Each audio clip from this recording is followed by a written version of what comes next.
अस्सलाम वालेकुम दोस्तों। Welcome to education hub. आज का जो हमारा टॉपिक है जो हम इस वीडियो में डिस्कस करने जा रहे हैं वो फर्टिलाइज़र्स है। फर्टिलाइज़र्स बेसिकली होता क्या है? Fertilizers are the chemical substances जो कि ऐसे केमिकल सब्सटेंसेस होते हैं जो कि हम क्रॉप्स को प्रोवाइड किए जाते हैं ताकि उनकी जो प्रोडक्टिविटी है उसको इंक्रीज़ किया जा सके। ठीक है, इनको फार्मर्स इस्तेमाल करते हैं, इनको किसान अपनी फील्ड्स वगैरह में इस्तेमाल करते हैं ताकि उनकी क्रॉप्स जो है उनको इंक्रीज़ किया जा सके। फर्टिलाइज़र्स में एसेंशियल न्यूट्रिएंट्स होते हैं जिनकी ज़रूरत होती है प्लांट को, जिसमें नाइट्रोजन होते हैं, पोटाशियम एंड फॉस्फोरस। वो वाटर रिटेंशन कैपेसिटी जो होती है ना सॉइल की, उसको इंक्रीज़ कर देते हैं। वाटर रिटेंशन कैपेसिटी क्या होती है? वो ये सॉइल की एबिलिटी होती है कि वो वाटर को होल्ड करे और इसको प्लांट को सप्लाई करे वाटर को। ठीक है आगे। और ये जो है वो फर्टिलिटी को इंक्रीज़ करते हैं, यानी कि जो ग्रोथ है प्लांट की उसको एनहांस करता है। अगर टाइप्स फर्टिलाइज़र्स की हैं तो इसमें इनऑर्गेनिक फर्टिलाइज़र्स आ जाते हैं। इनऑर्गेनिक फर्टिलाइज़र्स ऐसे केमिकल फर्टिलाइज़र्स हैं जिनमें न्यूट्रिएंट एलिमेंट होते हैं ताकि क्रॉप्स की ग्रोथ करवाई जा सके। ये न्यूट्रिएंट एलिमेंट NPK होते हैं, नाइट्रोजन, फास्फोरस, पोटाशियम। इनमें से कोई भी हो सकते हैं, इनमें से दो भी एलिमेंट किसी में पाए जा सकते हैं। अब इनकी फर्दर टाइप्स हैं। पहला है नाइट्रोजन फर्टिलाइज़र। नाइट्रोजन फर्टिलाइज़र जो है इसमें नाइट्रोजन प्रेजेंट होता है जो कि क्रॉप्स की डेवलपमेंट के लिए ज़रूरी होता है। नाइट्रोजन क्लोरोफिल में भी पाया जाता है और ये जो है फोटोसिंथेसिस के प्रोसेस में अहम किरदार अदा करता है बैलेंस में। ये अमाइनो एसिड का भी एक हिस्सा है और प्रोटीन वगैरह के फंक्शंस में भी इसका काम होता है। और आगे नाइट्रोजन फर्टिलाइज़र्स एग्रीकल्चर जो प्रोडक्ट्स होती हैं उनकी क्वालिटी को भी बेहतर बनाता है। आगे इसकी एग्जांपल हैं। एग्जांपल्स इसकी कौन सी है नाइट्रोजन फर्टिलाइज़र्स की? एक है यूरिया, अमोनियम नाइट्रेट और अमोनियम सल्फेट, ये इसकी एग्जांपल्स हैं। आगे फास्फोरस फर्टिलाइज़र्स, तो ये मेन न्यूट्रिएंट जो इन फर्टिलाइज़र्स में मेन न्यूट्रिएंट होता है वो फास्फोरस होता है। तो फर्टिलाइज़र्स का जो फंक्शन है वो डिपेंड करता है कि उसमें फास्फोरस का कंटेंट कितना है, उसमें फर्टिलाइजेशन के मेथड कितने हैं, मतलब मेथड कौन कौन से फर्टिलाइजिंग के, और सॉइल की प्रॉपर्टीज़ कैसी हैं, और जो क्रॉप्स हैं उसमें रेजिस्टेंस है भी कि नहीं। तो इन सारी चीज़ों पे फर्टिलाइज़र्स जो है उसका फंक्शन डिपेंड करता है, उस लिहाज से ही फर्टिलाइज़र्स काम करेगा। अब उसके फास्फोरस फर्टिलाइज़र काम करेगा। फास्फोरस जो है वो सेल के प्रोटोप्लाज्म में मौजूद होता है और उसके अलावा जो है वो सेल ग्रोथ में अहम किरदार अदा करता है। और पॉलीफ्रेशन बेसिकली ये ना म्यूटेशन होती है या डिसऑर्डर होता है जो कि प्लांट्स के अंदर, यानी कि इसमें एक या ज़्यादा बर्ड्स जो है वो जो उसकी ओपन ब्लूम होता है वहाँ पर मौजूद होती है, उसमें बनती है। ठीक है, यानी कि म्यूटेशन या कोई डिसऑर्डर हो जाए प्लांट में तो ये जो है उसको उसमें अहम किरदार अदा करता है फास्फोरस, और सेल की ग्रोथ करवाता है। फास्फोरस फर्टिलाइज़र जो है वो रूट वगैरह की ग्रोथ के लिए मुफीद होता है। और आगे है इनकी एग्जांपल्स आ जाती हैं। तो इनकी एग्जांपल्स में जो है वो सुपर फास्फेट, ट्रिपल फास्फेट आ जाता है। अच्छा, सुपर फास्फेट कैसे बनता है? सुपर फास्फेट जो है फास्फोराइट और सल्फ्यूरिक एसिड को मिक्स करने से बनता है। हम चैम्बर में मिक्स करते हैं फास्फोराइट और सल्फ्यूरिक एसिड को, उसकी वजह से कैल्शियम डाईहाइड्रोजन फास्फेट और जिप्सम बनेगा। ठीक है, और जो मिक्सचर बनता है ना कैल्शियम डाईहाइड्रोजिनेस फास्फेट और जिप्सम का, इसको कहते हैं सुपर फास्फेट। और इसमें तकरीबन 18 to 20% फास्फेट जो है ना इन प्लांट में इस्तेमाल कर सकते हैं, मतलब 18 to 20% फास्फेट होता है इन प्लांट्स में इस्तेमाल। और ट्रिपल फास्फेट जो है ये बेसिकली बनता है फास्फोराइट और फास्फोरिक एसिड को मिक्स करने से, डिकम्पोज करने से या मिक्स करने से।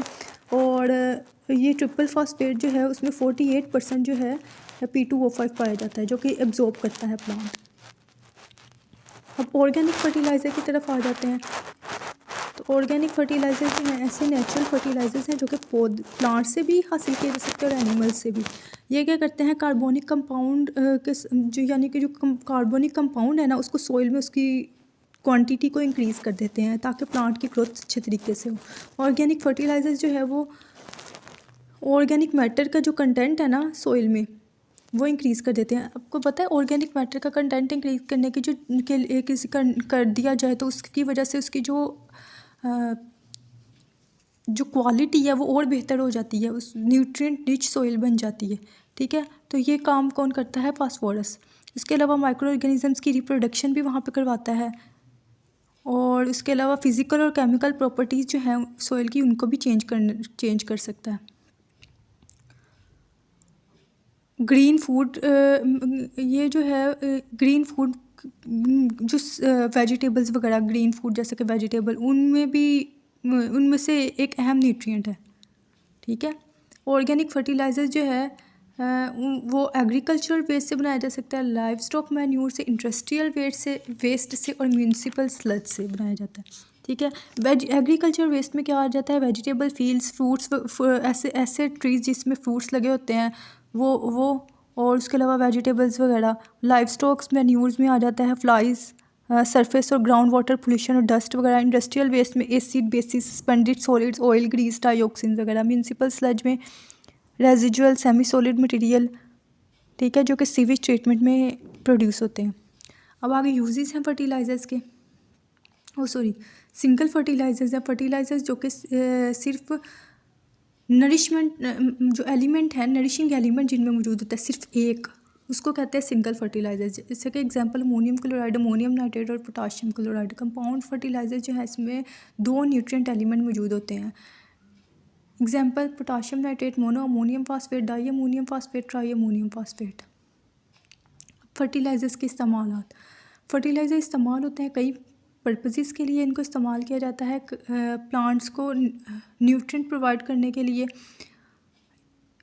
इनको जो है क्रॉप्स की यील्ड को इंक्रीज़ करने के लिए या बेहतर बनाने के लिए इनको ऐड किया जाता है। फील्ड्स वगैरह में नाइट्रोजन, ऐसे फर्टिलाइजर्स जिसमें नाइट्रोजन बहुत ज़्यादा मिकदार में पाई जाती है, वो लॉन्स वगैरह, जो लॉन होते हैं उनको ग्रीन करवाने के लिए, जो ग्रीनरी सब्ज़ा करवाने के लिए इस्तेमाल होते हैं। मतलब ज़्यादा ग्रीनरी पैदा हो क्रॉप्स में, तो उस वजह से हम नाइट्रोजन रिच फर्टिलाइज़र यूज़ करते हैं। नाइट्रोजन किस चीज़ में काम आता है? क्योंकि ये क्लोरोफिल का एक अहम हिस्सा है ना, तो क्लोरोफिल जो है वो ग्रीन कलर देता है प्लांट को। ठीक है, उस वजह से जो है नाइट्रोजन रिच फर्टिलाइज़र्स इंपॉर्टेंट है। ठीक है, और गार्डनर्स जो है वो इस फर्टिलाइज़र्स को इस्तेमाल करते हैं ताकि प्लांट्स की जो रिक्वायरमेंट्स हैं उनको पूरा करें। और फर्टिलाइज़र्स को जो है पोटेड प्लांट्स में ऐड किया जाता है, और ताकि जो है वो जो भी न्यूट्रिएंट्स वहाँ से लॉस हुए हैं उनको रिप्लेस किया जा सके। अब एडवांटेजेस आ गई। एडवांटेजेस फर्टिलाइज़र्स की हैं कि इनको स्टोर करना, ट्रांसपोर्ट करना इजी होता है और अप्लाई करना भी इजी होता है। और स्पेसिफिक न्यूट्रिएंट्स अप्लाई करने के लिए हम जो है स्पेसिफिक फर्टिलाइज़र्स को सिलेक्ट करते हैं, और ये वाटर सोल्यूबल होते हैं और आसानी से पानी में हल हो जाते हैं, और आसानी से जो है वो सॉइल में भी डिज़ोल्व हो जाते हैं। और इस तरह से हम कह सकते हैं कि वो इजीली पौधा जो है उन्हें अब्जॉर्ब कर सकता है। क्रॉप्स पे इनके बहुत सारे इफ़ेक्ट्स होते हैं और बहुत ज़्यादा फास्ट रिज़ल्ट देते हैं फर्टिलाइज़र्स। अब ये इंक्रीज़ करते हैं क्रॉप की यील्ड को, और लार्ज पॉपुलेशन वगैरह, मतलब जो हमारे भी फीडिंग का ज़रिया, हम भी इन्हीं पे करते हैं ना गुजारा। मतलब हमारा जो भी हम लोग खाते हैं तो वो इन्हीं से ही हमारी रोज़ी रोटी होती है ना, कि हम प्रोडक्शन वगैरह, जो एग्रीकल्चर प्रोडक्ट से ही हम लोग अपना फूड हासिल करते हैं। तो कहते हैं कि उसको इन्हांस करने के लिए फर्टिलाइज़र्स को यूज़ किया जाता है हमारी क्रॉप फील्ड को। वो रिलाइएबल होते हैं, मतलब कि गुड होते हैं प्लांट्स के लिए। डिसएडवांटेजेस, वो एक्सपेंसिव होते हैं, और ये जो है फर्टिलाइज़र्स में जो भी इंग्रेडिएंट्स प्रेजेंट होती हैं वो स्किन वगैरह के लिए और रेस्पिरेटरी सिस्टम्स के लिए ख़तरनाक होती हैं, और इसका एक्सेसिव यूज़ भी बहुत ज़्यादा, अगर हम फर्टिलाइज़र्स यूज़ करें वो भी क्रॉप्स वगैरह के लिए ख़तरनाक होता है। ठीक है, और लीचिंग वगैरह हो जाती है। फर्टिलाइज़र्स रिवर्स वगैरह में जाते हैं और यूट्रोफिकेशन कोज करते हैं। मतलब फर्टिलाइज़र्स के क्या होता है कि वो जब भी बारिशें होती हैं तो जो फर्टिलाइज़र्स हमने ऐड किए होते हैं वो भी पानी के साथ बह के रिवर्स वगैरह में चले जाते हैं, और वहाँ पे जो है वो एल्गल ब्लूम वगैरह, एक्सेसिव प्लांट की ग्रोथ हो जाती है, एक्सेसिव प्लांट ग्रोथ हो जाती है, जिसकी वजह से यूट्रोफिकेशन कोज होती है। अब बहुत ज़्यादा देर तक अगर हम इस्तेमाल करें तो माइक्रोबियल एक्टिविटी जो डिग्रेडेशन का प्रोसेस कर रहे होते हैं ज़मीन के नीचे, उसको भी रिड्यूस कर देता है ये, और जो सॉइल की पीएच है वो भी डिस्टर्ब हो जाती है। इंपॉर्टेंस ऑफ फर्टिलाइज़र्स में क्या है कि ये बहुत ज़्यादा डिफ़िकल्ट होता है, मुश्किल होता है कि इन पॉपुलेशन बढ़ती हुई पॉपुलेशन के जो रिक्वायरमेंट है उसको पूरा करें फ्यूअर रिसोर्सेज के साथ। बहुत ज़्यादा कम वसाइल, बढ़ती हुई पॉपुलेशन होगी, उसकी वजह से रिसोर्सेज कम होंगे, तो रिक्वायरमेंट पूरी करना, एग्रीकल्चर जो फील्ड है उसमें रिक्वायरमेंट पूरी करना मुश्किल हो जाएगी ओवरऑल भी। वैसे भी अब जो लो सॉइल फर्टिलिटी है उसका ख़ात्मा, पेस्ट और न्यूट्रिएंट्स की कमी जो है उसकी वजह से एग्रीकल्चर प्रोडक्शन जो है वो डिक्रीज़ हो रही है। ठीक है, अब उसके बाद फर्टिलाइज़र जो है वो इंक्रीज़ कर देते हैं प्लांट की टॉलरेंस पेस्ट वगैरह के लिए। ठीक है, फर्टिलाइजर्स के अंदर कुछ कंपाउंड पाए जाते हैं जो कि रॉ मटेरियल प्रोवाइड करते हैं, वो प्लांट ग्रोथ को इंक्रीज़ करने और न्यूट्रिशनल रिक्वायरमेंट को भी पूरी करते हैं। मतलब वो क्या करते हैं, प्लांट ग्रोथ को भी इंक्रीज़ करते हैं और न्यूट्रिशनल रिक्वायरमेंट भी पूरी करते हैं प्लांट की, और वो एक सैप प्रोवाइड करते हैं प्लांट के लिए। ये सैप क्या करता है, ये सैप अगर न्यूट्रिएंट लेवल हाई हो तो ये सैप क्या करता है, माइट्स या इंसेक्ट वगैरह, पेस्ट वगैरह को मल्टीप्लाई और ग्रो करने में मदद देता है, जो कि ख़तरनाक होता है।